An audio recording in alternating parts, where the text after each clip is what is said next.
HP news 99 का शुक्रगुजार हूँ, जिन्होंने आज मुझे प्रोग्राम में बात करने का मौका दिया।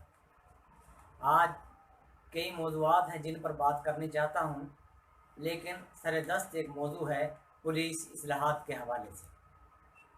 मैं आपको बताता चलूँ कि ट्रैफिक पुलिस लाहौर आप सबके सामने एक करप्शन का गड़ा बन चुकी थी। पिछले साल से एक CTO मलिक लियाकत साहब आए हुए हैं, जिसने ट्रैफिक पुलिस की काया ही बदल दी है। एक ईमानदार अकेला अफसर पूरी फोर्स से करप्शन का खात्मा करने में कामयाब हो चुका है। मैं अप्रिशिएट करता हूं मलिक लियाकत साहब को, जिन्होंने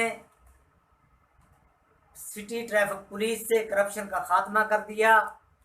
और मैं हुकूमत पंजाब से एक मुतालबा करता हूं कि जनाब, अगर आप पुलिस में इस्लाहात लाना चाहते हैं तो कोई अफसर जो लगाएं, सीनियर अफसर जिसे भी लगाएं, चाहे अकेला हो लेकिन ईमानदार मेहनत कश इंसान हो, तो वो पूरी पंजाब पुलिस की काया पलट देगा। और पंजाब पुलिस से रिश्वत का खात्मा, बदअनवानी का खात्मा, और पंजाब पुलिस में जो तशद्दुद है, जो नाअहल लोग इसमें बैठे हुए हैं, उन सब को निकाल कर बाहर करेगा और इसको पुलिस को सीधा कर देगा।